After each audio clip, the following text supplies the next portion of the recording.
What up, everybody? I am your host, JP. This is my co-host, Josh. Hey, everyone. And welcome back to another episode of the FilmBros podcast.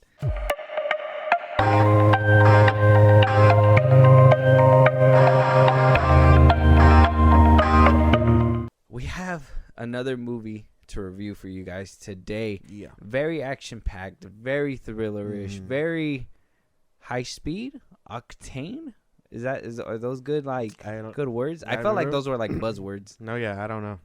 No, you remember like back in the early 2000s when like you would hear in theater or not theaters, but theaters, trailers, whatever. Like they'll try to like announce these action movies all bad as like in a world where there's one man and he needs to kill so many people that he doesn't die. And I know what you guys are thinking. You guys are thinking John Wick. That's John Wick. The Yakuza. Yeah. I'm back. Yeah. But that's not the movie that we're going to be reviewing today. Josh, if you want to let them know what movie we are reviewing today. Extraction 2, 2023. Hey. Move.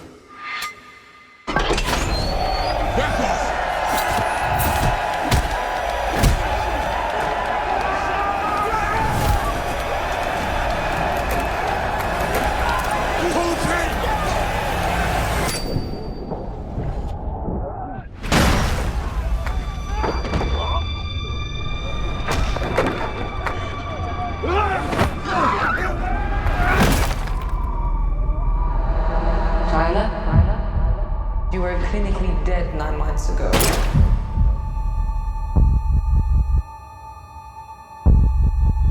But you fought your way back. You came back for this. Why? Extraction 2, we have all the cast there, but before we get into this review and get all the spoilery goodness, so if you guys haven't seen it, make sure you guys make your exit now. But if you guys don't want to, Josh, let them know where they can talk to us, support us in a big way, and give us a movie to review, and if they want to catch our live streams once in a while. Wow. Mouthful. Spit it out. Twitter, TikTok, Instagram at FilmBros Podcast. We post new episodes are up. You can hit us up there for any news or movies you want us to cover. Support us in a big way. Buzzsprout link is in those bios. Subscribers get special perks and shout outs on episodes. You can listen to us anywhere you get your podcasts. That's Spotify, YouTube Music, Apple Podcasts, things like that. Subscribe to our YouTube at FilmBros Podcast and follow us on Twitch for when we're live at FilmBros Podcast. Yes, very good. Make sure you guys check those out. Hit the notification bell. Never miss an episode. So we have already we dove deep in the first Extraction. We already reviewed that one. So if you guys haven't caught that one, still up. Go check it out. If you guys haven't seen the first one, go watch it. It's a good flick. So Extraction 2. I'm gonna take us back just a smidgen. So a couple months ago. I think we're already heading towards the end of the year, right? Yeah. We're in September. I think we did our mid-year review in July, right? So we did a whole mid-year review. Extraction 2 was a part of that list, and we were supposed to do a full-on review a long time ago, but it just kept getting pushed back. We've had other movies to go. We had an open slot. This was technically could have been Blue Beetle slot, but Technically. but we just haven't gotten around to it. We're not paying money to go. No. It's not DC kind of broke our hearts a little bit, so here we are with Extraction 2. So a couple months ago in July, we did put out our mid-year review. This movie made it to my mid-year review. I don't remember if it made it to yours. Yeah, it did. Did it? Mine was more. Mine was kind of low though. Like on the back end, right? Yeah, Mine was a little bit higher. So we did a top 10 mid-year movie review. January's coming up. We're gonna have a full year movie review. All the new ones that came out. Those slots are gonna be jumbled up and mixed up. But if you guys haven't caught that episode, you guys can go catch that as well. You had John Wick 4 and Extraction 2 on the same list. And I didn't have that. In my head, there's no way that they could have coexist. One was the better fighter and the shooter. And I think John Wick had made it up above your list in that. It was up there. I think I put it after Extraction. It was up there. But like top 5, where Extraction was top 10 before the 5. Yeah. You've seen this movie now twice. Yeah. John Wick 4, I believe you watched it a couple times as well. I watched it like twice, yeah. Yeah. Do you still feel the same way? Now that we gave it a couple months to breathe, you can look back at John Wick 4, you can look back at Extraction 2, and do you still feel it's the same? I think I'm not. That's actually a really good question, because I didn't like think about comparing them that hard the first time. And I think John Wick 4 we had just seen, so I was like on it. Okay. Yeah. Okay. Sorry, I'm trying to do donuts. But yeah. But I think if I had to, John Wick 4 is still to me solid. But there's something about the Extraction franchise where they do it correct. You know what I mean? Mm-hmm. They know what they're doing, and I don't know if it's because the stunt coordinator is the director, so he just knows how to get those shots or whatever. But yeah, I think Extraction 2 could be better than John Wick 4. Looking back at it now, Yeah. it could probably switch spots. But that's why we're gonna do a full year review. Maybe John Wick 4 was just it had that newness to it. I think you had really watched it when we were doing that list, so it was kind of like maybe that's why. But obviously we're gonna dive deeper into this movie, and we're gonna dig out what they done better, because the only other movie that we can really compare this to is John Wick 4, because they do, if not the same things, they kind of executed them differently, and on top of that you get two high octane solo person shooters, and we're gonna put them to the test today after we give our full review with Extraction 2. So Extraction 2 has an 80% fresh on Rotten Tomatoes, an 85% audience score. We have the return of Tyler Rake and director Sam Hargrave, coming from AGBO Productions, which is Joe Russo and Anthony Russo's production company. Chris Hemsworth returns as Tyler Rake. We have her name's crazy, Golshifteh Farhani as Nick Khan, Adam Bessa as Yas Khan, and his name's crazy too. A lot of crazy names in this one, but a lot of good actors, to be honest. Idris Elba joins the team in this one as well, and we honestly see them go off to the races in this movie. Let's do a first. We compared it to John Wick 4, so let's go ahead and try to compare it and see where a little bit of the complaints were addressed in this movie, I believe, right? I think we kind of dug into it in our top 10 review a little bit, but we obviously couldn't go into detail. But the first one, what did we have? We had not a lot of scenery. We didn't have a protagonist that everybody necessarily liked because of the circumstances he was put in. He was in a different country, third world country, yellow piss filter all over the screen, and it was kind of like white American saving this Indian kid, and it wasn't received well for all people. I personally didn't see an issue with it until I kind of watched it a second time, and I was like, you know what, this does kind of seem pretty bad if you think about it. Oh no. So I felt like a few of those things were addressed. Was there any more in the first part that you felt needed to be changed in the second one? Not really, no, because those were the more drastic things. Like it's a lot better that they basically changed it up, because while maybe the first one was for shock value and people buzzing like, hey, this movie shows this and that, whether it be negative or positive, he learned that, okay, now I have their attention, let's actually do something with it. And so I think this one really outshines in that aspect of the first one. Yeah. But he changed it for the better, I feel. Yeah, I think so as well. I don't know if that was the case too, if it was just because he just wanted that buzz to go around. Oh yeah, people, or maybe he just wasn't thinking about it. He was more thinking of a military mindset. I know Sam Hargrave came from stunt performing. He doubled Keanu Reeves for a while. We talked about this before. I think he did it for Tom Hardy. He's done all this stunt work. He's been in the grit of it. I think his background is military as well, so he's very well versed in all these categories that this movie brings up: military training, the combat aspect, the gun work. Honestly, if we're gonna talk about, obviously we're gonna talk about the camera and the movement and everything, but just the way that the camera moved in this movie itself was insane. And I was watching it with Julie yesterday, and she was even like, damn, the camera is like different in this one. I'm like, yeah, this is, he decided to one up his first one as well. I think the first one he did a 12-minute one shot scene. We know he cheats we know he cheats, not a big deal. But I think in the second one he did a 21 minute. Yeah, it was like 20 minutes. Or yeah, like just straight one shot. Yeah, which that was whole prison. That whole prison scene was awesome. And then eventually we get back to cuts and everything. And you know what? It's funny because in this one, he kind of puts it in the front, whereas the one shot scene in the first one was kind of towards maybe the middle backish of the movie. Yeah. And this one, he puts it right in the front. So when I was watching it last night, and I watched it when I watched it the first time too, it puts you in a zone. I feel that kind of prepares you for when the movie goes by itself, if that makes sense. I don't know how to explain it too well. I was trying to think about the words. Let me see. So when the movie starts, obviously it starts with little cuts here and there, right? Little edits, the way they're speaking. And then we get to the scene where he's going to do the job. And that's when the whole one-shot scene starts. They start in the van and they keep going. You hardly remember that beginning because mostly that beginning is him training, getting back up and all that stuff. And then once we get to that scene, I feel like it kind of puts you on that roller coaster, right? I feel like the beginning felt like the climb up. And then when that whole one-shot scene happened was all the loop-the-loops and everything. Yeah. And then after we exited that scene, the rest of it was just like us calming down and getting still that adrenaline pump with the Dubai scene and that the last scene at the very end.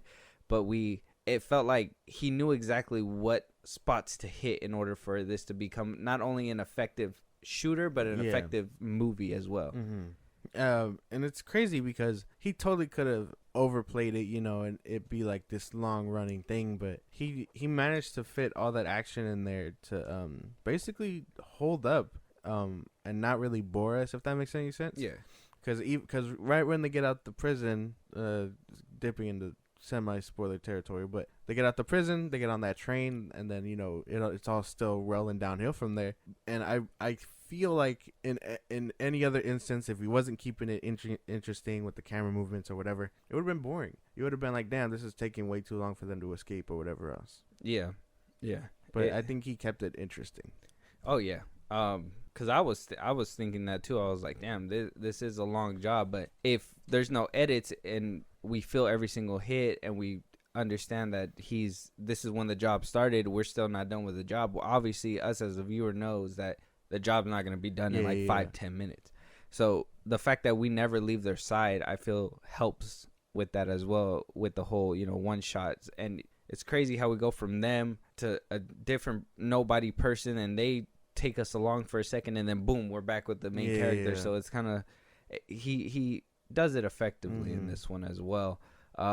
This movie was insane. I was rewatching it yesterday and I was it's a trip. Like, and I had to pause it because I told you there was a lot of action, so I finished it this morning. And waking up to some adrenaline pumping action like that is I think it's a good way to start your morning. I kind of was watching it and I was just like, damn, I could take on everybody. I'm gonna go knock on the neighbor's door and come out here. Let's start jumping into the characters. Yes. Tyler Rake, he comes back after being shot in the neck. Nick Khan comes back as well. She's more of his handler, and she kind of wants him to retire, wants him to be done with this life. Her brother as well, Yaz Khan as well. He wants Tyler Rake to retire. He's seen what he's been through, and we set off to the races from there. Right? We get a call from Tyler Rake's sister-in-law or ex-sister-in-law, Tyler Rake's wife, to save his ex-sister-in-law, which is in not a Yakuza. You said Yakuza earlier. Now I'm over here thinking of the Yakuzis. It's Nagazi. She's captured. They're in the prison over there in Georgia. Torrey, Georgia? Something like that. So Torrey, Georgia. They're in prison because her man's part of the Nagazi and he runs them, and it's just a bad time. He's abusive. Bad father, for sure. Bad father. Tyler Rake sent in there to go save him by Idris Elba himself, which was a surprise to see him in this movie. For sure. What's it? Heimdall and Thor back together. Yeah. You see that beautiful shot, one shot scene, whatever. Then you get to the Dubai scene where he saves the family, but the son is so glued to his father, he gives him out. Then they go ahead and attack him there. Fight scene there. You get a cool shot of somebody getting slammed into a treadmill. Very nice. Somebody gets beat. Oh, that shit was crazy. Yeah, that one was crazy. Somebody gets hurt by a leg press machine. That was insane too. That wasn't a one-shot scene too. And he would do those. It's crazy because he'd do those one shots, those quick one shots where they would show everything and then they'll keep going and edit and cut. After narrowly escaping the enemy and losing one of our people, that honestly I didn't know about the relationship until the second one, so I should have seen it coming, but at the same time still kind of hurt a little bit. And then we get to the ending where Tyler Rake does his thing. He beats the bad guy. Congratulations. He walks off, and then we set up the Avengers. That's what I imagine. At the end of the movie. But the characters, how'd you feel about Tyler Rake coming back? Do you feel like he was given a reason to come back that you felt like it was logical and the rest of the gang? Well, yeah, I feel like obviously he didn't want to retire. I really feel like his character was going to go through one of those transitions where it's like, damn, he's been active for so long, now he's being told to sit still for good reason. He was just well, what did she say? He was clinically dead like 9 months ago, and then now he just has to sit in a cabin in the middle of nowhere to settle down, quote unquote. Yeah. I'm sure he was going to, but obviously Idris Elba comes and is like, "We got a job for you, my boy," and that involves his ex-wife's sister. I think that's the perfect way to set things up, because he wasn't gonna come out for nobody. You know what I mean? Yeah. Or like a random situation. Like, it had to be personal enough to bring him back. And I know that's a cliche where it's like, "Oh, the stakes are personal, I gotta do it myself," type shit. But I mean, it works. If you know it works, you can't fix it. I thought it was hilarious because it was kind of like, I felt like Sam Hargrave was writing it, and he was like, "Oh, he has to save his wife? That seems too damn generic. Ex-wife's sister." And they kind of, he kind of put it to paper. I thought it was a good reason too. Obviously, it was personal. I did kind of touch up in the review as well that, or mid-season ranking actually. I keep saying it was a review. It was a ranking, and we kind of gave a little reason why we liked it. But him coming back for her made sense. Like I told you before, I did not like the fact that they kind of dwindled that relationship for his son by just putting it on a SD card when he couldn't remember for shit. But you know, Tyler Rake is not a good father apparently, because he goes off on a mission and all of a sudden he can't remember the damn recording of his child. He could have easily popped it in whenever he felt like. So then putting it on a SD card was not that great for the movie for me, but it kind of subsided with everything else. So in a way, he took something away but gave us another reason. You're taking the bad with the good at that point. Yeah, and it's fine. So it wound up working out for me. But then we went ahead and we brought back Nick Khan, and we kind of gave her and her brother a relationship. Yeah. The first one I didn't feel like I don't even know if they mentioned. I can fairly remember that they did not mention that they were that brother and sister or anything like that. And then in the second one, I don't know. I can't remember the first one too well. I haven't seen that one in a minute. But I think they hint at it a little bit. But they don't deep dive into it because, I mean, you're taking away from Hemsworth and his fucking job, basically, and the kid. Yeah. In the first one. Mm-hmm. Yeah, because I'm trying to remember. I don't think that they did. I don't think that they made that apparent that they were brother and sister. Yeah. They didn't give them a love relationship. It's not like how we are with Ahsoka right now with Sabine Wren and Ezra. Like, we don't know what their deal is. It's these guys, we did not know their deal at all whatsoever. Nick Khan and Yaz Khan. Let me see. I got to see if they give them credit in the first one. I'm going to look it up right now. Okay. Well, why you do that? Yeah, keep going. I don't know. I think Perfect Stakes, obviously, and for them being siblings, I don't know if it's too big of a deal, but I enjoy that they give them that connection. Granted, obviously, if you're giving random characters character development, something bad's gonna happen. You know what I mean? Exactly. I should have seen it coming. But I don't know. It still managed to pull on my heartstrings. I was still like, damn. No, I thought it was sad too, and I think I'm gonna just call her by her movie name. Nick Khan's performance to him passing away too. Like, I know they do that cliche screaming with no music and all that, like the emotion, the power that she brought to it made for a great death scene for him. Yeah, no, she was the fact that they really hinted a lot at their relationship and stuff, and was just how close they were really helped sell that. And she did great in that performance. It was insane because even she got some action scenes too. Oh, took away from Chris Hemsworth for a bit, and she got her own action scene for a little. Yeah, they credited them as brother and sister. So I mean, they just didn't really play on their brother and sister-ness too much in their first one, but they did give Nick Khan 2, actually 3, like scenes where like she showed up and showed out, which was great. And I personally wanted that in the first one. I thought that we're gonna get some kind of scene with her. I think towards when I seen them on the bridge, I thought we were gonna actually see some hand to hand from her, but they did not. And this one, they actually gave her time to shine, and I fucking loved it. Every single fight scene, I loved it. It was really good. And I think that's another thing they fixed too, was her character. Because I mean, in the first one, I thought she was more like military, but they didn't show that she was that skilled like Tyler was. Yeah, I thought she was like a paper pusher. Like she was just there. You know, she'll probably go on missions once in a while with a vest on or something, and shoot who she needs to shoot. Exactly. Yeah, and then just kind of move on. But like, this we didn't know she got down and dirty like that. Yeah, no, she got down. I think it was the scene in the train where like she was fighting the 2 guys, and then she was like losing for a second, and she got stabbed in the shoulder, and she just said and she like ran his arm through the glass and just whooped their ass. I was like, damn, that shit was crazy. Yeah. So they keep moving. He gets the job, the prison scene again. We could talk about that prison scene for hours. Moving forward to the train scene, and then after that, it kind of quiets down. They get to Dubai, and I already ran down the whole movie. No, I'm trying to like remember yourself. Well, yeah. They get to the train scene. What do you think about the kids? I like the little girl. The son was a piece of shit.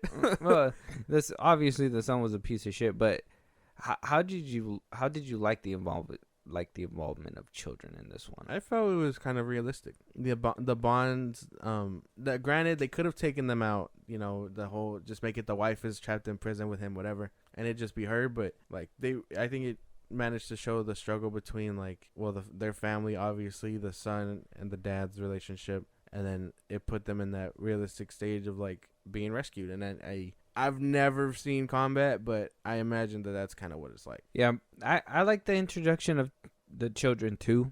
I think it worked great for the story. I just don't like that he used kids twice, if that makes sense. Like, he used a child in the first one, he used it in the second one. I get like extractions happen to anybody, but like I would have, maybe that's just me nitpicking it, but I would have preferred it to have been maybe if the kids got kidnapped after he saved the wife or something like that, or like they got separated, it would have been different. I do like the way that he took it. I'm not trying to take away from the story itself. I just kind of felt like it was, I kind of like how using the sister would have been too on the nose. I kind of felt like using kids again was too on the nose as well, even though it was executed perfectly. I would say that. I don't think so. No. Only for the fact that he didn't make the same mistakes twice. No. Obviously, I thought he would have. He was at the end. Yeah, where he's just like, he has him or whatever. He asks the kid to pull the trigger. I thought he was just gonna be like, shame, boom, you know. Which I was kind of like, thank God he didn't. But yeah, that shit was nice. Oh, kind of like what happened in the first one. Yeah, and be like, but he'll be back again. Yeah, I think he did it well, and that's what helped with the emotional beats too, right? Was the whole father-son dynamic. Yeah. How can, I live up to my father at the same time? Do I want to live up to my father because of everything that's happening? Seeing all this death around me, like he, like they were saying, they were just kids. So that conflict really helped with the story. Now, he was a little shit. I was just thinking, like, why don't they just let him go? And I get it. They, that's the mother's kid. She's not going to want to let him go. Even though it's really sad, she wasn't going to let him go. So it was it played an interesting role. And then having that other little subplot with the villain of the movie, Zurab, that little subplot where, he wound up losing his brother, but he was protecting his brother his whole life. Yeah. And so he felt the need to see this all the way through, because his brother owed him his life, because his father would beat the shit out of him if his brother got hurt, kind of thing. So that, I thought adding that little fine layer to it was honestly the bad guy's perspective in all of it, because it's not just some rich asshole who's like, he needs to go. He's just like, nah, it's family business, personal business at that point, which I kind of liked. If we're comparing villains, it gives them motivation. I liked it a lot better than a generic crime boss, I guess, in the first one. I don't know if there's bias against him. Because they made you really hate him because of throwing kids off of buildings and shit. No, that's like why that. I don't know if there's a bias there because he murders children, but I mean, I can chalk that up to his environment or whatever else and defend it, but I think the Russian bad guy is the better option here. Yeah, I think he made a more layered villain with this one. Yeah. Only so it didn't feel like it was just Tyler Rake saving somebody and trying to avoid one person. Like, this dude actually has skill. He trained. He was a part of a gang. They were actual badasses and where they're at. So it added that layer where you needed to actually not root for the villain, but kind of be like, oh, you kind of have a little bit of sympathy. So you have that little bit of back and forth, or that kind of like tugging and pulling. Like, I want Rake to win, but at the same time, poor dude, he's just doing it because of honor and stuff.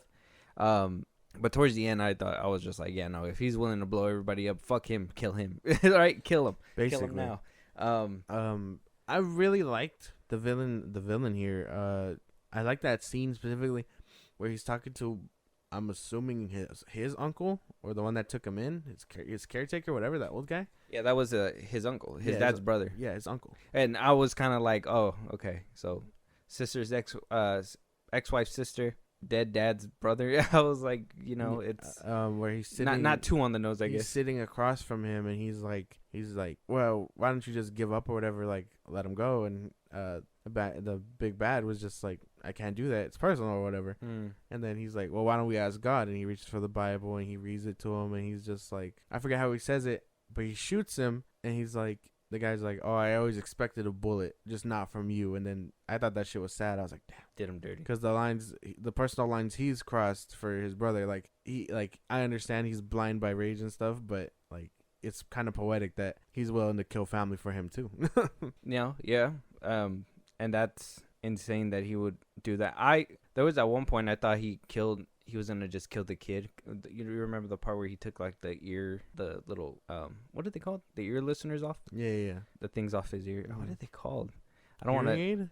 Hearing aids. Yes. He took the hearing aids off, and I thought he was actually gonna kill like Sandro the first time around. I was like, I was just like that, bro. But nah, they didn't wind up doing that, and they wound up saving him for the very end, which was honestly a good showdown in my opinion. So, but before we get to the ending and all that, we're obviously gonna talk about it a lot more. But what about the world building in this one? Obviously, we're in the second movie. We're no longer in just one piss screen basically anymore. Yeah. How do you feel about the world building? Do you feel like they gave Tyler Rake more opportunity to, shine and actually be a contender in what I would assume is gonna be a high rival like showdown against John Wick? John Wick's property. I think they did pretty good in the second one. I know the first one was we had a big complaint about India and it having a piss filter and all that. This one they managed to spread it all out. Like you went from Dubai to or I guess you went from India to Dubai to the prison scene, which was in Georgia somewhere out there, back to Dubai. They end off where they end off, but Tyler Rake's home too. The mountains. That's why. I don't know where he was, but yeah, it works. It works a lot better here because you get to see everything else. That's basically it. Like, you're not just stuck in India. Yeah, you're not confined to one place. And I know that's a big complaint or whatever to be like, well, what do you want? I go, I want them to be able to move. I want them to move.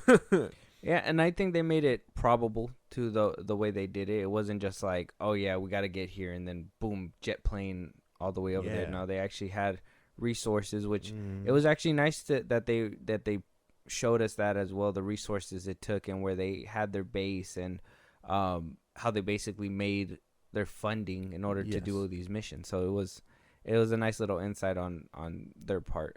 Yeah, because like again, it always feels like these top secret agencies are just like, oh, we got a guy for that. we're tax funded.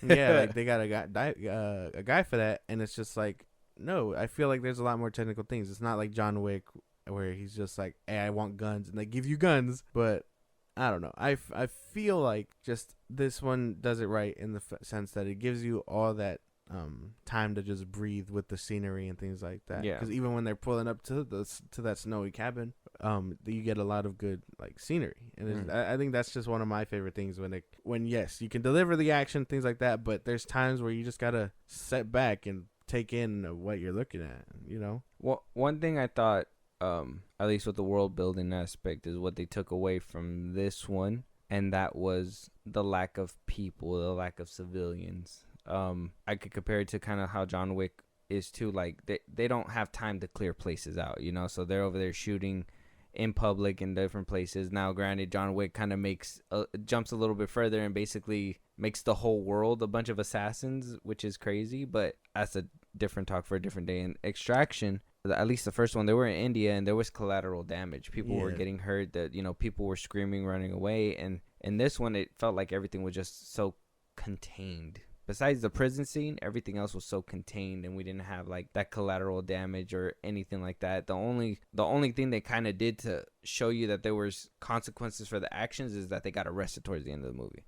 But other than that, they basically went on this rampage, fucking breaking shit. Things were falling, and nobody got hurt. We had random police die and stuff in a piece of the car chase. No, in the helicopter that guy shoots down with the rocket. Those were like German they police. were coming in. Yeah, they were coming in. So Dubai police. So that kind of raised the stakes a bit, because because you're told to keep quiet, and now you're making this big fuss. Granted, it's not really your fault, but it kind of is, and now you have the country's law after your ass, which is something that he didn't want at all. You know, like it just adds another thing to the fire. I didn't really feel that though. I felt that. I felt there was like urgency after that to be like, okay. No, because they were just hiding out in a bunker a few miles down the road and at a runway, and it was just like, oh, you know, nobody's chasing them, nobody's looking for them or whatever. But apparently with Tyler, they were on high sensitivity, so it was kind of like it was the inconsistency, I guess. I guess on the threat levels for both, because they weren't really too worried that people were gonna snatch them up either. I don't except for the one dude with the Bible, but that was about it. And then he got rid of that pressure, quite honestly, a little too easy. Maybe. I'm not too sure. If they would have kept the old man around to kind of be like, you know, maybe have him on the side and just kind of like have this dude try to be calm in the moment, and then him just whispering in his ear like, oh, you know, can't be calm, we should probably leave, you know, maybe not be so nonchalant about it with them just sitting there. It would have probably portrayed it a little bit different. But for me, it just he was giving them that warning like, hey, we should probably go, and homeboy was just like, I'm gonna do what I want regardless. I kind of like Yaz and Tyler's relationship. I know we didn't really touch upon that, but they really highlight that they're good friends in this one. Yeah, like she saved his life in the first one and this one, and he kind of saved her life from plummeting to her death. So like I kind of enjoyed that as close as they are, they still manage to like protect each other too. Yeah, and have that banter in between. Yes. Like when he was like, do you trust me? She's like, oh, should I not, kind of thing. Now I thought Tyler was a little too strong to be able to toss her all the way over there, but hey man, I suspend your disbelief. No, well, that's what I'm saying. Like there's stuff where it's like, I think Extraction 2 doesn't go all crazy to the point where they don't feel like you can't suspend it just a little bit. Now there is a couple times like, come on, you're gonna really tell, it's cool and I could suspend it, but you're really gonna tell me? I thought when he shot the bullet, he was gonna shoot like the beam or something. He shoots him right in the hand. You're telling me that guy wouldn't have let go of the beam real quick? Exactly. That was my thing. Nope, I was exactly. Like, exactly. Tyler like Rake is so strong. He's gonna take a bullet and just be like, God, I'm slipping my blood. Nah, man, no. Exactly. No, dude. That's where I was like, oh well, he had him dead to rights right there. I think them backing him up in a corner and then still letting him allowed to escape didn't help the cause, but I get it. Shit needs to happen to make the movie go on, and that's fine. But yeah, he had them both dead to rights there. He could have easily just been like, pop, pop, pop, pop, pop. Why only shoot one to his hand? You already had him. You had him. He was right there. Nah, man, no. I know what you're talking about. and let's be honest. At the end of the movie, he had him again, and it was just like, take the shot, guy. Take the shot, guy. Damn, man. I don't know. I thought it was all worth the suspense. No, like I said, I get it. Shit needs to happen, but I think there was a couple times where it was just too obvious. Like, oh yeah, I'd rather take that kind of stuff than what I've said. And John Wick's been a big fault at. It was just no one gets hurt. No one gets hurt until the plot needs you to be hurt. At least they tell you that bullets bounce off of him and he'll be okay. You're not gonna tell me you're gonna hold on to this beam and get shot in the hand and still be fine. No, I'd rather take that. I'd rather believe My hand would have been, and I would have fell completely to my death, bro. I would have completely let go and just fell to my death at that point. And I got this girl holding on to me. Fuck, man, I can't even switch hands. I'm sorry, like I'm switching hands. Throw her at him. Yeah, but yeah, I don't know. I thought it was a better working scene in that sense. and I think it's unrealistic that she wakes up and shoots him and runs out of bullets, and it was like, did not throw the gun at him. I would have thrown the gun at him. Just he catches it, he's like, perfect. He reloads it. Like, Dumbs clip. No, he was holding on. There's no way. He had fallen. He was holding on. He was hanging on for dear life. She could have easily threw the gun at his head. If Chris Hemsworth was able to take a bullet to the hand and be like, he'll take a gun to the head. Yeah, he'll be like, God, that's not true. That's bitch, not you true. threw a gun at me. My weakness.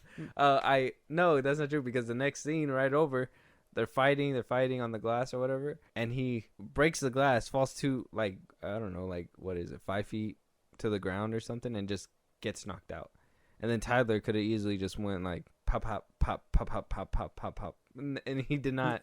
The dude just was able to, I'm awake again, and just, that was my thing too. There was that a couple of times. Oh my goodness! It just happened. There was a couple of times where it happened. As much as I like these movies and stuff, I have to call out when they just plot driven shit. Like, hey, he can't die yet. We need him for the third act. Tyler looks at him, wanting to pull the trigger, but it's like, I'll see you next time. You're lucky we got more movie. Yeah. If this was the third act, oh boy, had you. Yeah. You're lucky you're not in Jason Statham movie. Oh, he would have had you, bro. He would have had you. But yeah, I a lot of these scenes were so action packed. It's so hard to like focus on one. You know what? Julia was telling me that too. She was saying that there was too much. That she felt like there was too much movement and too much action. Did you feel like that was the case? No. Like, you're just like, your eyes were just like in go mode, just couldn't figure it out. I don't think that's because of too much action. I just think that's because of camera work. I think him trying to do that shaky camera movement, disguise one shots, like, it really hurts your eyes to pay attention, because you're like, well, fuck. See, I don't think so. I think when he was the rest of the movie, no. In the one shot scene, when everything was happening, I felt like that one was more, I wouldn't say slower, but it was more, you could tell in a way that was more choreographed, because they knew that it has to be perfect, so it has to be a one-shot scene. So when he would move the camera down and pick it up, to show you and move it around and stuff like that, it built for more suspense, because everything was down to a T. When it came down to the other action scenes where like there was edits and cuts and stuff like that, he was like, well, we can make it a little bit more flashier. So he would do the little like movements and stuff, but he would just add more gun work and more bullets popping when it came down to those scenes. You know what I mean? And the other ones, it was just hand-to-hand combat. When it comes down to the bullets and, like shooting all those people, that's where it gets a little crazy and out of hand. And that's where I feel like that the action gets a little too loaded on, because not only are you whooping people's asses, you're also popping them, needing to pull out a knife, popping more of them, and it's hard to keep track of where everything goes. Where does his gun go? Where does the knife go? I don't know. I really feel like it's a technical issue, because take for instance that whole scene. Visually, like the way that he's doing the camera work, like what technical issue? Oh yeah, that's why it would be like camera work, because think about the scene where he's fighting the dad or whatever underneath in those coal tunnels, coal mines, whatever you want to call them, what do you call it? Yeah, there's a whole part where he shoves him to the side. The camera basically pans away from them and then cuts to or it doesn't cut. That's a bad word, but it moves toward them to like continue the one shot. I really feel like the shaky camera movement is what throws you off, because you're like, holy shit, like I don't know what to look at because of how shaky the camera is. And then further into that prison scene, just before they light Chris Hemsworth on fire, which is pretty fucking cool. What do you call it? He gets hit with that hammer. He gets hit with the shovel, and then he gets that shaky like movement again. Oh, where the camera centers him, and he's just like, yeah, it's I like that. It's cool, crazy camera work, and yeah, I can acknowledge like it's pretty fucking cool. But some people that I guess would have a problem with that, it would just be like, because it's too much movement. that makes any sense. I mean, if somebody doesn't Hypothetically. like, hypothetically speaking, but are you in the hypothetical situation? No, I like that.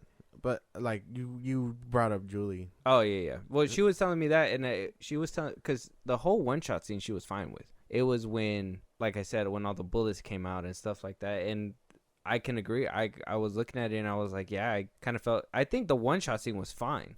All that was perfect. Like I said, I think it's because they trained it down to a T. They knew what that it was going to be more hand to hand, because yeah, they could use bullets, but they're not really gonna. It's gonna be hard to CGI them in a one shot versus an edit scene. So they decided to do more hand to hand, do a few bullets here and there, so they don't be like, well, why isn't he using his gun? Obviously, and then get everything down. And then when it came down to the other, literally like the cut scenes and the edits and all that stuff later on in the movie, when they're fighting, you can see that there's more bullets being thrown. There's more bad guys being thrown at him on top of that, where he needs to throw them here, there, and everywhere, that it's hard to keep up with. And that's where I feel like that whole confusion comes in. Because everything else, that whole movement and what you're talking about, I caught everything in that one shot scene. I love that one shot scene. I could rewatch that shit for days. I hope it's on YouTube. I could probably rewatch it on YouTube, but I could rewatch that shit for days. And then the rest of it, like I said, it's flashy, it's cool, I like it. It's not too distracting for me, because I think I like to like watch those kinds of movies, and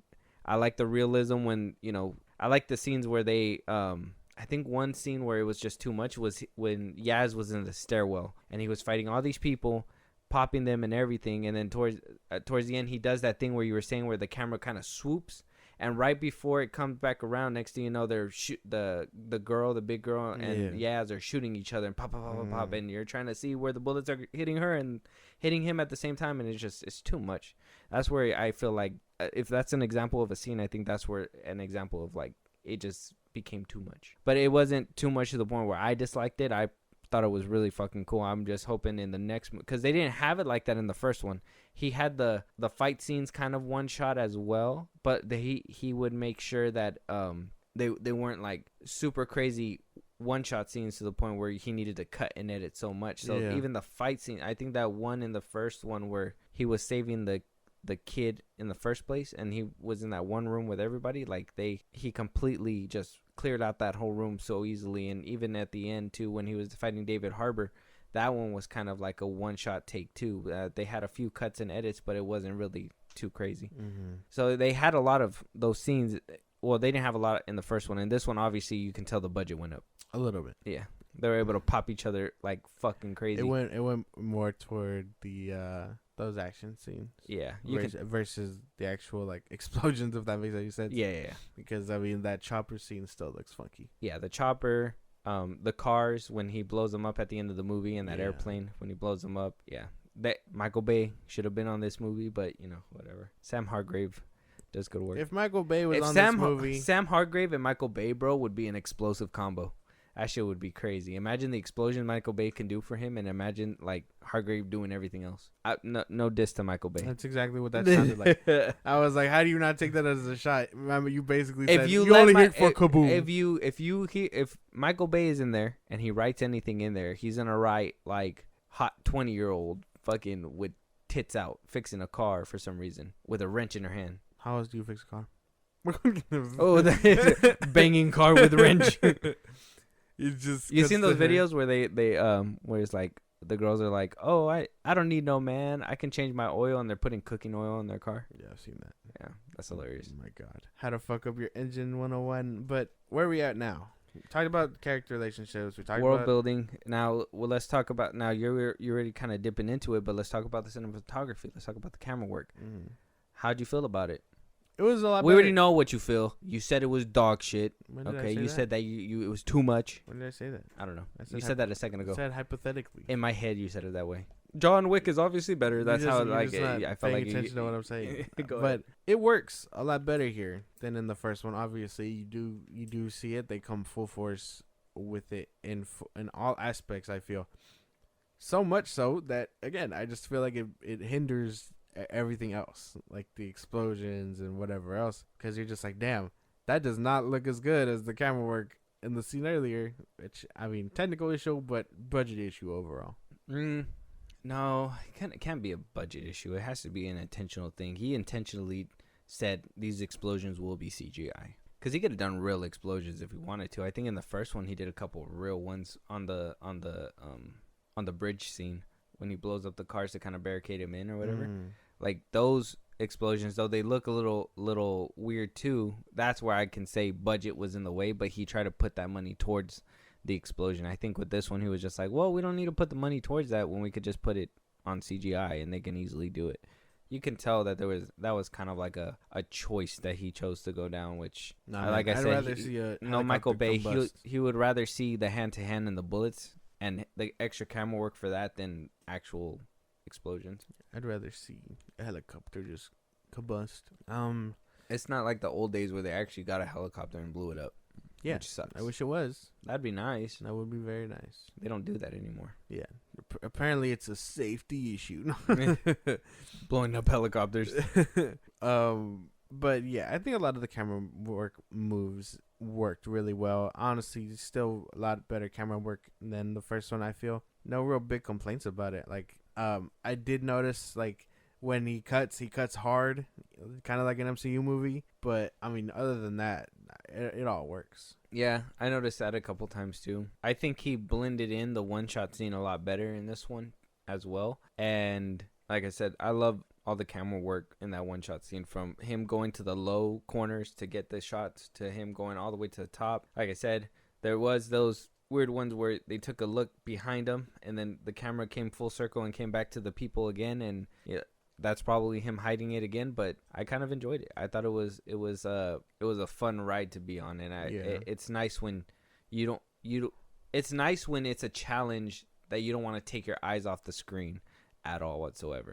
Like when those one shots happen, I don't want to take my eyes off the screen at all. You don't want to blink for 20 minutes straight? No.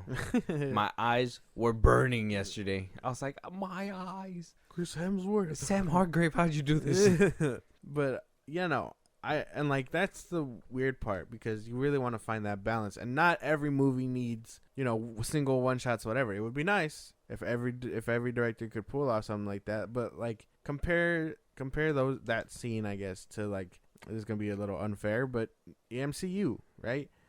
That Spider-Man scene where he's fighting Goblin in No Way Home, and like cut after cut after cut, right? Despite Willem Dafoe doing his own stunts and all that, like that is just bad camera work. And in this one, I can imagine that scene being a lot better if it had a one shot or less cuts. This one focuses on those one shot scenes and then cuts when necessary, but you do notice those cuts because they happen every often.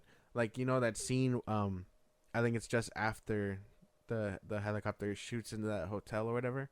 And he tells the family to get down, and he reaches for the grenade launcher or whatever the fuck that was. He grabs it, cut. He aims it, cut. It looks behind him, cut. It shows the helicopter leaving, cut, and then it cuts back to him. All in the span of like a minute. I'm trying to remember that. Yeah, I believe it, because there was another scene where he kind of did the same thing too, where when he was it happened in the beginning of the movie too, when he was healing and stuff like that. There was a lot of cuts in there too, and I think towards the end as well. The montage?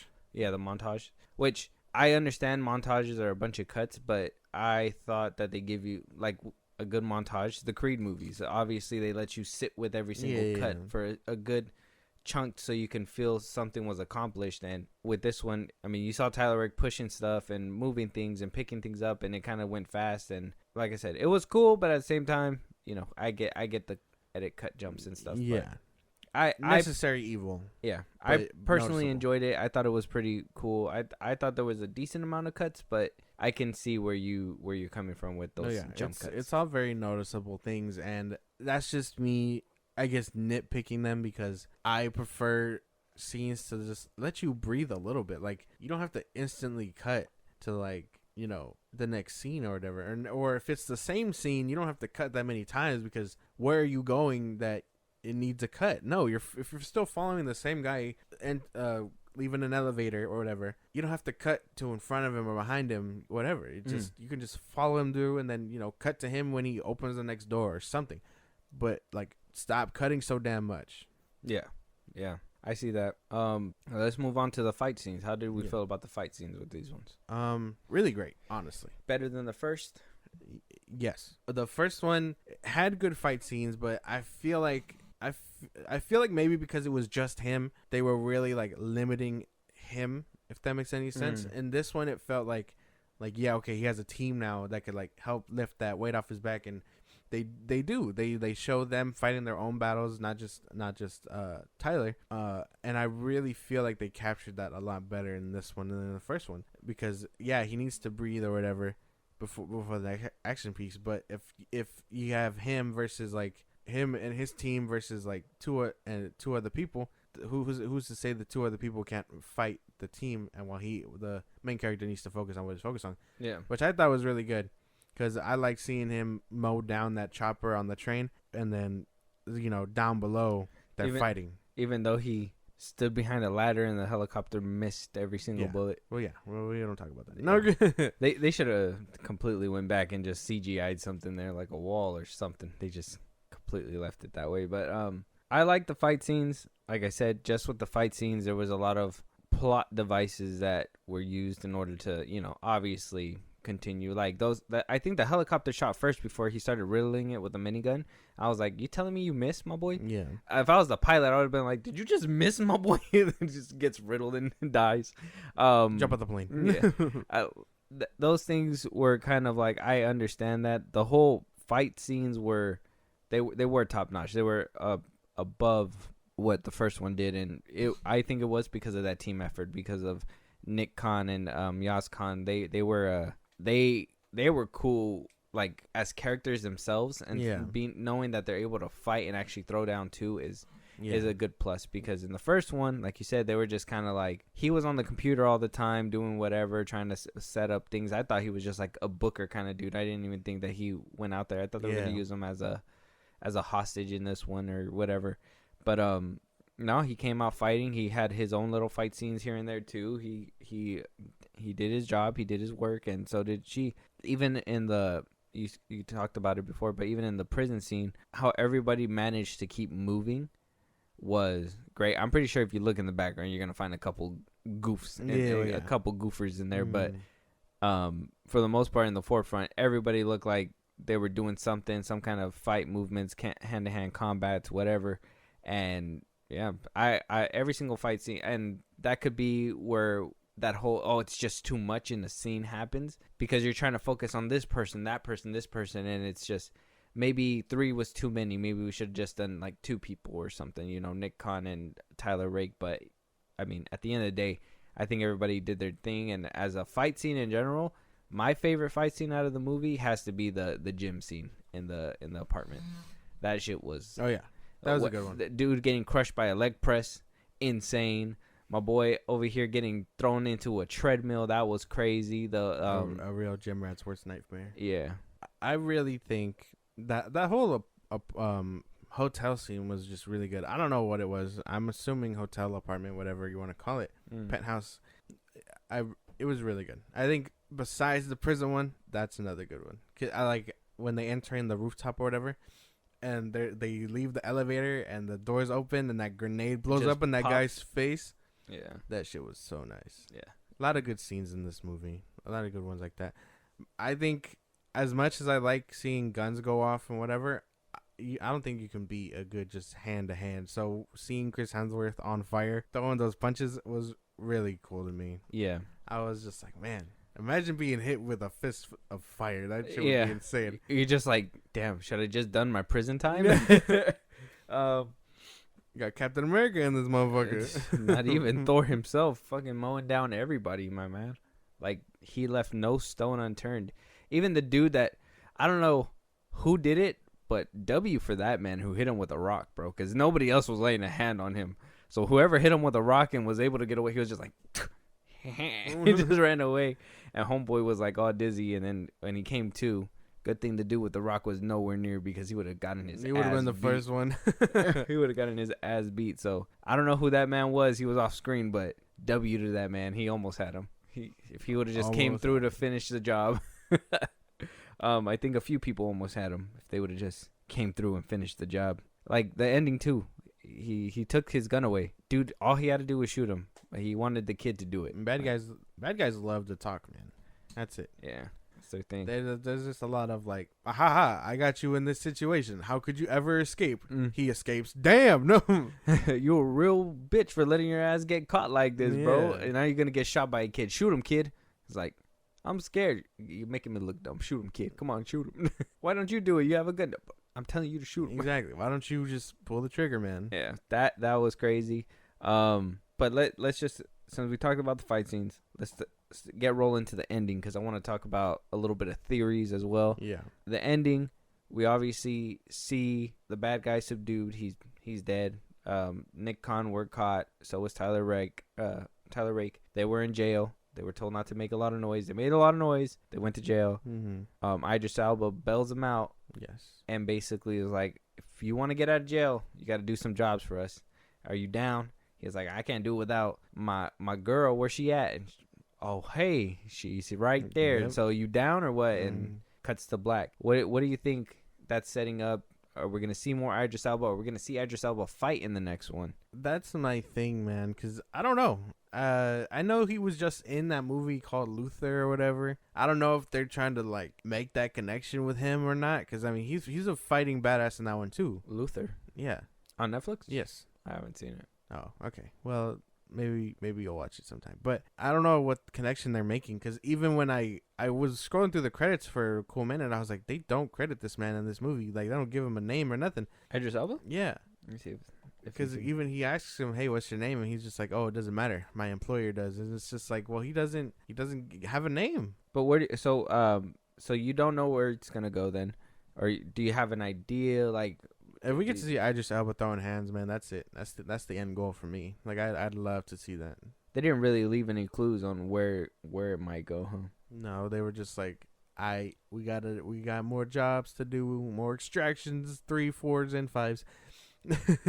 I really hope this is one of those franchises where they just continue to push the envelope like they did with John Wick and Mission Impossible at one time. Like, that's my expectations, and hopefully eventually they just get a big enough budget to go all out, because if Netflix knows there's a demand for this, they'll keep moving on with it. Alcott, that's his name. In the movie? Yeah, that's what it says. Alcott, Alcott. That's what he's credited as. Interesting. Weird name. I know, because he's all the way at the bottom, so obscure. It's crazy. They thought we wouldn't notice. I looked. But yeah, I don't know where they can take it. I just hope, if there is a third one coming through, that they continue to just push the envelope, I guess. Yeah, I want to see Idris Elba kick ass, but if he's on that Luther, whatever, it's a movie or a show? I think it's a movie. If it's a movie, I'll probably watch that. But I want to see him throw hands, and I'm happy. And I think you're right too, or I'm happy you're right that they didn't basically set him up to die again and try to bring him back for a third movie for no reason. At least they're setting this movie up to get us to that movie. Yeah. Idris Elba, I'm hoping he plays a little bit of a bigger role, kind of like what they did with Nick Khan, because she wasn't that big of a role in the first one. She got a bigger role in the second one. Okay, so hopefully by the third one rolls around, Idris Elba will have a little bit of a scene as well. It's called Luther the Fallen Sun. Let me see. Like S-U-N. It's on Netflix? Yeah. Fallen Sun.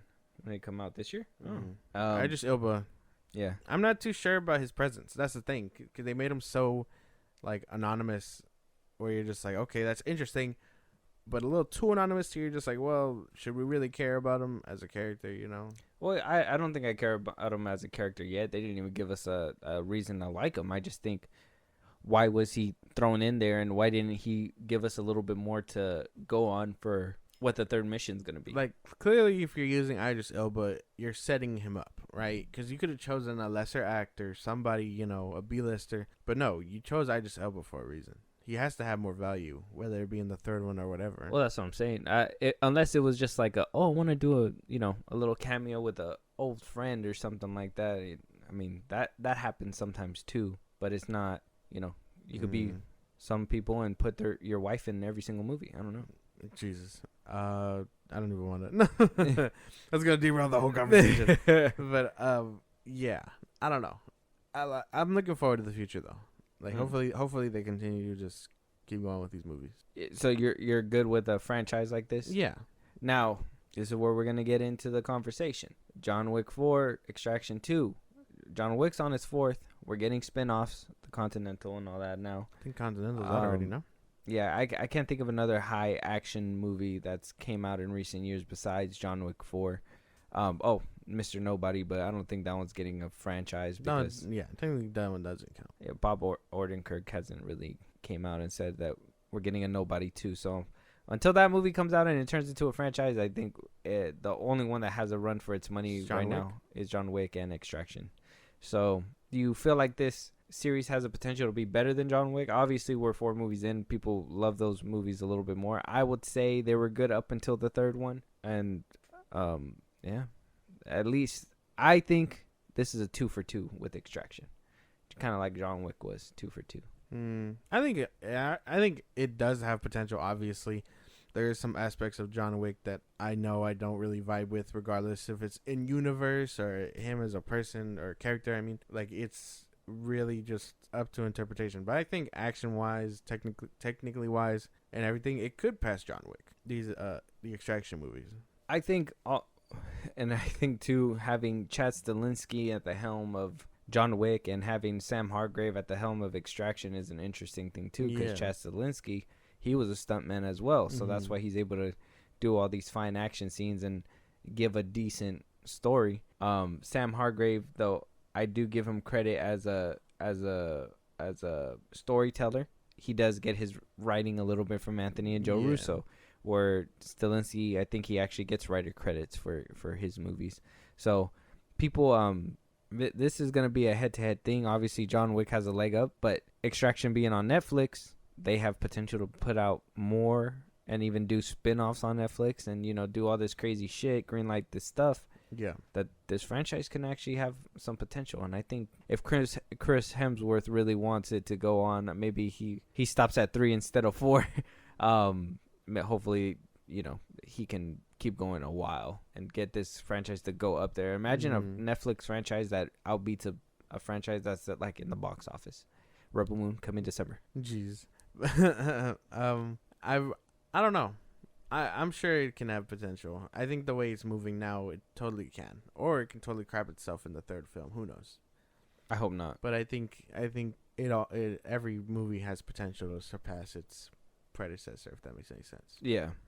And unfortunately, it's very common with fighting movies for the first 2 to be good because, some can say there's enough gas in the tank for at least a second movie, but for a 3rd one, not so much. For a 4th one, not so much. And they rely heavily on fighting movies, as you can, in my opinion, John Wick's an offender of it. They kind of rely heavier on fighting than actual, story and everything like that. And this one, though I think they rely heavily on fighting as well, there's he intertwines the emotion and the storytelling with the action, that it doesn't feel like an out of place action scene. Yeah. It doesn't feel like, there needs to be action. Boom, let's just have the bad guys show up at this time.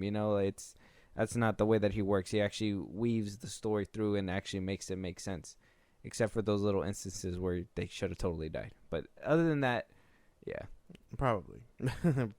You mentioned movies using spectacle and stuff. What do you think about Mission Impossible? I think they do the same thing, and Tom Cruise does that as well. But I think he uses the suspense, the realism. I think he puts the tension between the characters that causes the suspense at the end of the movie, where you want somebody to win. Every single movie does that. Whereas, John Wick didn't really do that. They kind of made it was kind of like you killed my dog, I'm gonna kill everybody else and just beat up everybody. Mr. Nobody, like I said, that movie is not a franchise, but with that one, they put a lot of tension on Bob Odenkirk's character and his family and all that stuff, to the point where you didn't feel like he was gonna make it out alive. And certain other characters that were in that movie too. Kingsman. Yeah. Extraction does the same thing. They put some stress on his body, and they make it look real, to the point where you feel like it's he may not make it out. And with Tom Cruise, obviously when you get to like the 7th movie, you're kind of like, well, how can he keep surviving this stuff? How do you add more tension? Yeah. So the Mission Impossible movies are obviously in a territory where they're not in the beginning stages. So how do you keep upping that ante is the question. You got to find that sweet spot. Otherwise, you get Fast and the Furious, and you don't believe shit anymore. Jesus. Leave that franchise alone, man. Yeah, no. Comparative franchises are cool because you see where they made their misstep and where these people can make a misstep, but if they go down the right path and don't go too crazy, they can still be relevant. And they can hold out much longer. Mm-hmm. That's crazy. Like, it's crazy how all that worked. Because you can map out where Fast and Furious fell. Exactly. Mission Impossible, I don't think it crapped itself. I just think Tom Cruise being in the headlines, and then on top of that, hearing that, he's trying to strong arm certain things for his movie, it kind of, and then him at the same time coming out saying like, oh, cinema wins. It's kind of like, well, are you doing this because your movie or because cinema, like marketing. If it's cinema, then you shouldn't mind that Oppenheimer has a few IMAX screens than you or whatever. You're on your 7th Mission all Impossible. of them? No. But you're on your 7th Mission Impossible. Yeah. You should understand. So plan accordingly for part 2. Exactly. So hopefully we get a third part right. You're looking forward to it. I'm looking forward to it. Sure. But with that we're heading towards the end of our episode. Yes. If you want to give us your rating for this movie, it better not be crazy because remember, you put this one lower than John Wick 4 and I should fight you for that. I can't remember what I gave the first one. I probably should have looked that up before. But it's a lot better than that one. It holds up story-wise, action-wise. I think the few faults we mentioned were them diminishing the baby, seeing his kid basically. The motivations for the first one. Basically, in replacement for what they got going on in this one, it does really good action-wise, camera-wise. The technicality is really great. I can't really blame it for what it is, but again, it is another action flick, if that makes sense. Mm-hmm. So I can't give it too much praise because it's elevating a genre that we've kind of been around to see. Like we just mentioned, we just went through hella franchises, the Kingsman. John Wick, it's nobody. So it's a franchise on the rise, and while we can want new things or whatever, it's a question of I guess how can they pursue new things. I think it's a franchise it's a genre that's getting a breath of fresh air. Because we went from having these hand-to-hand combat movies to kind of them getting a little lackluster. A lot of them were straight to video. I think the last in the mid 2000s, early 2000s or whatever, I think the movie that was dominating was Ip Man, right? Yeah. You remember that with Donnie Yen? Ip Man, yeah. Everybody loved Ip Man. Ip Man, and they had 4 movies, but that one was dominating up until the 4th one or I would say the 3rd one. When the 4th one came out, it was kind of it was still a good movie. It's just that's when Kingsman started coming out and stuff like that. So we were actually getting that flavor of actual fighting, and they were getting the fight scenes right and the camera work, and then you get shit what James Wan does in Aquaman, and then what's that one movie where she has double personality or whatever the fuck. What's that movie called again? Which one? The James Wan one. James Wan, double personality. What's that one called? I can't remember. I told you to watch it. You probably didn't watch it. I can't remember. Rude. But yeah, so I give it 8 out of 10. It was really good. 8 out of 10? Yeah. It, just the bad stuff was the editing. Oh, yeah. Small things like that I feel like can be overlooked despite watching the movie. Okay. All right. I think you gave John Wick 4 an 8 too. So I think you're giving it on par. That's what I think. I can't remember. Don't quote me. But if you guys want to go check it out, check it out. We did a John Wick 4 review. We did. This one, all the action was there. A little too much action. It kind of felt like when you fill up your soda and then you kind of stop it at a certain point, but it still kind of overflows and you gotta slurp it a little bit. That's where I kind of felt. Where Extraction 2 was. Editing wise, I didn't have an issue. That one shot scene still has me in awe to this day.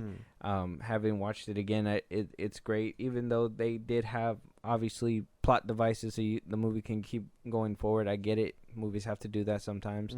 I give it an 8.5. 8.5. I think it was a great, well done movie. The camera work was great. The story was there. I don't like that they took the motivation from the first one, but I guess that's what you get when you pussyfoot whether or not you're gonna make a sequel. Either commit or don't. Basically. That's I think that should be the lesson for the first movie. This one, they committed. They knew they wanted to make more. Chris Hemsworth knew that they wanted to make more. So this movie actually gets me hyped to see what's gonna happen. Hopefully, in the next one, we see Nick Khan dealing with the absence of her brother. That would be an interesting arc to take the story in. That would be crazy. Tyler Rake, maybe, I don't know, you kind of seen a little bit of rectifying with his ex-wife, so maybe we can get a little bit more of that. They have another baby. Yeah. Oh, well, I don't think he wants to be a dad just yet. I think that's why, the first one didn't really make it through. But what did he say in this one? She was like, why couldn't you be there? And he was just like, I was deployed. No, God, your job is more important than your kid. No, he says he was deployed, and then he goes, I couldn't fix it. And then, we get to that deeper root, trying to make a joke out of his fucking tragedy. Sorry. What's wrong with you? My bad. But either which way, I'm excited to see. This movie actually made me excited to see what's going to happen. I am fully invested in this franchise. I think they haven't made me think a different way at all. Kind of picked me up off the John Wick 4 franchise, or the John Wick franchise. John Wick 4.5. Yeah. Franchises, but maybe the John Wick franchise, because I know John Wick was giving me my dose of like adrenaline with these movies, but Sam Hargrave showed that he can capture that lightning in a bottle twice, actually improve on the first one, and man, maybe the third one might do the same thing, or like you said, it could totally crap itself. It could totally tank. Yeah, always be prepared for a movie franchise to fail. Yeah, shit gases out. Yeah, like KSI. Logan Paul. Oh, a little. Anyway, a little tidbit for y'all. Anyway, you know where we stand. But with that, that's gonna end our review. So, Josh, let them know one more time where they can talk to us. Give us a movie to review if they want to support us in a big way. Catch one of our live streams. Let them know. Twitter, TikTok, Instagram at FilmBros Podcast. We post new episodes are up. You can hit us up there for any news or movies you want us to cover. Listen to us anywhere you get your podcasts. At FilmBros Podcast, at Spotify, YouTube Music, things like that. Support us in a big way. Buzzsprout link is in those bios. Subscribers get special perks like shout outs, things meant only for subscribers, so you help us out and we recognize you, and you get a little something that other people don't get. Subscribe to our YouTube at FilmBros Podcast, and then follow our Twitch, so when we're live you can be a part of the conversation at FilmBros Podcast. Hit the notification bell. Follow, like buttons always are welcome. And with that being said, we'll talk to you guys on the next one. Talk to you guys later.